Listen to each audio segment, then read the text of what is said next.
What's your takeaway of what President Trump is trying to do in D.C., and is it working?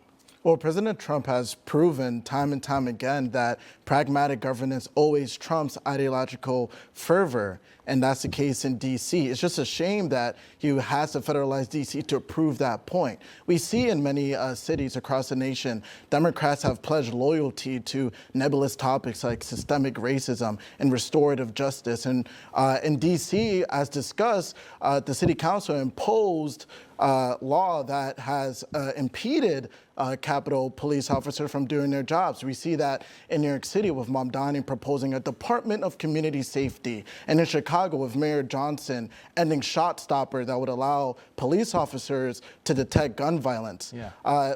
And President Trump is simply proving that if you just crack down on crime, if you change the incentive structure, then crime ceases to exist. Wow, crazy topic. Right, and you can crack down on crime, which is what he's doing. He's sending in the National Guard, but it does come down to how they are prosecuted in court. A lot of times in these liberal cities, people get off on a bail, or they're back out on the street within a few minutes or a few days.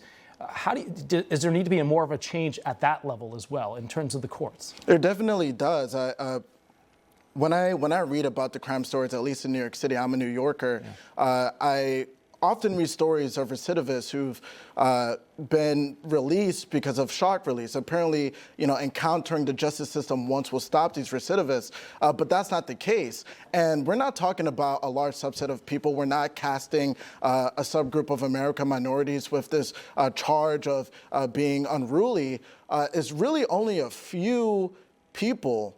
The criminal element is not as big as you think, and they're committing most of the crime. Let's actually be reasonable, pragmatic, and say we have to protect the rest of Americans and not rule by ideological decree. Very well said. Daniel's going to be with us throughout the next 2 hours.